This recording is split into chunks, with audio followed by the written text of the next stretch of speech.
지금의 민간 항공기 산업은 제트 엔진과 빠른 속도, 그리고 많은 수송 능력 등의 공통점이 있죠. 그러나 1960년대까지만 해도 그 당시 항공산업은 프로펠러기를 사용하기 바빴던 때였습니다. 이때만 해도 제트 엔진이란 새로운 개념이 때가 되지 않았다면서 시기상조라는 식의 반응이 대부분이었고, 1951년에는 이미 드 하빌랜드사에서 코벤 여객기로 제트 엔진 여객기 시대를 열려고 했으나 수십 번의 사고 사례로 금방 다시 자취를 감추고 말죠. 1940년대에 잘 나가던 DC-3를 내놓았던 더글라스도 아직은 시기상조라고 말할 때쯤 보잉이 깜짝 쇼를 벌입니다. 바로 그 쇼가 오늘의 탑승하신 항공기 보잉 707입니다. 보잉 707은 초기 제트기의 여러 문제점을 해결해 만든 첫 제트기라는 소리를 듣지만 그 개발 과정은 어땠을까요? 그리고 707의 파생형은 어떤 것이 있을까요? 저희는 곧 이륙해서 그 비밀을 들어보겠습니다. 그럼 이륙할까요?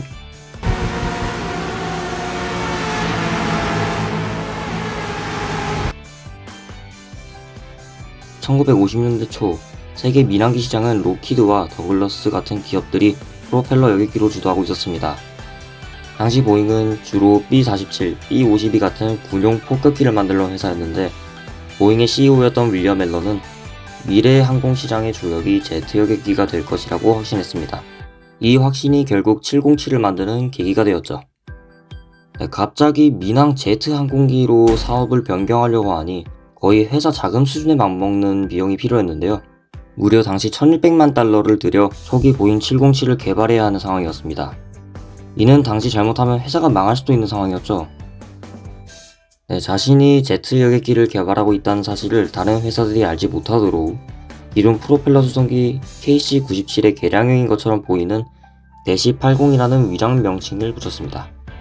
1954년 7월 첫 비행에 성공한 대시-80은 빛간 날개, 그러니까 훅테이크와 날개 아래의 엔진을 다 매끄러운 디자인을 갖췄고, 이는 이후 제작된 거의 모든 현대 제트기의 표준 형상이 되었죠. 이듬해인 1955년 8월, 보잉은 세계 각국의 항공사 관계자와 국방부 관계자들을 초청해 시애틀 워싱턴 호 위에서 시범 비행을 선보이기까지 합니다. 이때 테스트 파일럿이었던 알빈 텍스 존스턴은 승객을 모아야 한다는 열정에 휩싸인 나머지 초대형 상업용 제트기라고는 믿기지 않는 공중 360도 배럴로를 2번이나 감행했죠. 이 광경을 그대로 지켜봤던 CEO 윌리엄 앨런은 자네 지금 대체 무슨 짓을 하는 거냐? 라며 물었는데 조종사였던 텍스 존스턴은 지금 비행기를 팔고 있었을 뿐입니다 라고 얘기해서 해프닝이 일기도 했죠. 그래도 이 아슬아슬한 묘기 덕분에 대시-80의 뛰어난 기체 기관과 안정성이 입증되었고 전세계 항공사들의 관심이 폭발하기 시작했죠. 거기다 대시-80 프로토타입은 기체 폭이 가로로 5개, 그러니까 좌석 2+3 매치를 넣을 수 있는 크기였습니다. 그러나 최대 고객이었던 아메리칸공과 페남은 보잉에 강력한 요구를 전달했죠. 바로 경쟁사인 더글라스의 DC-8처럼 한 줄에 6명이 앉을 수 있게 기체 폭을 넓혀주지 않으면 절대 사지 않겠다고 얘기한 겁니다. 보잉은 이미 완성되어 있던 동체의 재설계를 단행해 폭을 4인치 넓혔습니다. 이 찰나의 결단 덕분에 보잉의 707은 좌석당 운송 비용을 크게 낮추며 라이벌 DC-8과의 대결에서 완승을 거두게 되죠. 1958년 10월, 해남항공이 뉴욕 파리 노선에 보잉 707을 정식 투입하면서 상업항공의 판도가 완전히 바뀌었습니다. 보잉 707의 제트 여객기라는 특징 때문에 엄청난 메리트가 있었죠. 일단 제트 여객기의 장점인 시간 단축이 두드러졌죠. 일단 기존 프로펠러기로 대상을 건너는데 18시간 이상 걸렸던 여정이 거의 6시간에서 8시간으로 단축되기 시작합니다. 거기에다 민간 항공여행의 대중화에도 큰 기여를 했는데요. 속도와 수송 능력이 획기적으로 늘어나면서 항공여행이 부유층의 전유물에서 대중적인 교통수단으로 변화하는 계기가 되었습니다. 시속 약 900km의 속도를 내며 빠른 속도로 여행객들을 태워 시간적인 피로도의 줄어듦은 덤이었고요. 거기다 1951년에 먼저 선보였었던 DH-106 코멧 여객기의 엔진과 다르게 날개 하부에 엔진이 붙은 상태로 제작이 되었죠. 이는 엔진을 날개 밑에 별도의 포드 형태로 매달아 기체 진동과 소음이 줄어들었고 엔진 정비 및 교체가 매우 용이했죠. 이 구조는 오늘날 민항기 디자인의 표준이 되기까지 합니다. 거기다 앞서 페남 등 항공사가 요구했던 6인치 좌석 배치도 결국에는 큰 성과를 달성했는데요. 일단 더글라스 DC-8을 이긴 것도 모자라 경제성까지 확보하죠.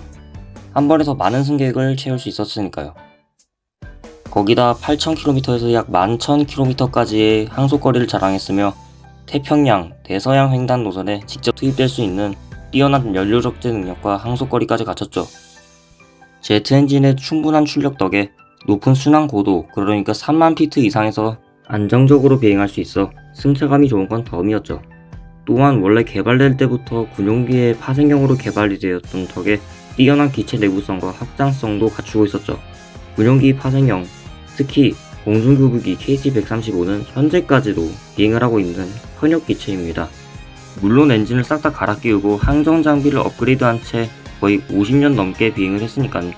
유지 보수가 뛰어났겠지라고 생각하고 그렇게 50년을 보냈을 거라 생각하겠지만 아무래도 동체나 다른 부품들의 원형은 707이었기에 그 내구성이 그것도 1950년대에 얼마나 대단했는지 실감할 수 있겠죠. 참고로 최근에는 보잉 767 기반으로 KC-135를 대체할 기종을 내놓았다곤 합니다. 이외에도 조기 경보기인 E3 센트리, 미국 대통령 전용기로도 사용된 적이 있는 만큼 정말 그 자체로 범용성은 뛰어났죠. 보잉 707이 처음 등장했던 1958년 이후 약 30년 동안 비행을 할 사이 보잉 707의 후속 기종도 슬슬 개발이 완료되어 세상에 나오기 시작했습니다. 727, 747, 757로 나뉩니다. 이 세 기종의 공통점을 707이 모두 가지고 있기 때문이죠. 사실상 직계 후속인 보잉 757은 협동체 기종으로서 보잉 707과 공통점이 있으며 보잉 747은 초기 제트헬기 시장에서 장거리 대륙간 항로를 운영했다는 점에서 비슷합니다. 또한 보잉 707의 이 빠른 이착륙 속도를 개선하기 위해 나온 727, 737은 중단거리 노선에서 활약했죠. 특히 737은 지금까지도 활약 중에 있죠. 물론 이미지는 많이 실추되었지만요. 또한 707의 라인업도 있었는데요. 가장 먼저 나온 707-120은 프렛 앤 휘트니사에서 개발한 JT3C 엔진을 탑재한 최초의 양산형 제트여객기입니다.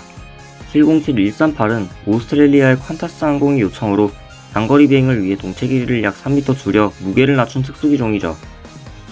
707-120B 그리고 138B는 연비와 출력이 뛰어난 JT3D 터보팬 엔진으로 교체하고 날개 설계를 개선한 개량형 모델입니다.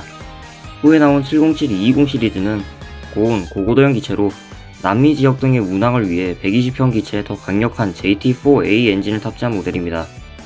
그리고 그 후에 대망의 707-320이 등장하고 가장 많이 생산된 707 기종이 되죠. 동체 길이가 길어지고 날개폭이 넓어졌으며 320의 또 다른 버전으로 707-420 버전은 영국 및 유럽 시장을 겨냥해 롤스로이스 엔진을 단 버전입니다. 이외에도 항속거리와 연료 효율을 획기적으로 늘린 320B 그리고 승객용과 화물 수송용으로 전환이 가능한 320C 버전도 있습니다. 중단거리 전용이었던 보잉 720도 있었고요. 물론 제트기 초창기에 등장했기 때문에 각종 사고도 많았고 현재도 다른 기종으로 대체되고 퇴역한 지가 오래된 기종이지만 제가 지금까지도 가장 좋아하는 기체 중 하나고 여러 방면에서 기념비적인 모델이기 때문에 한번 영상에서 다뤄봤습니다.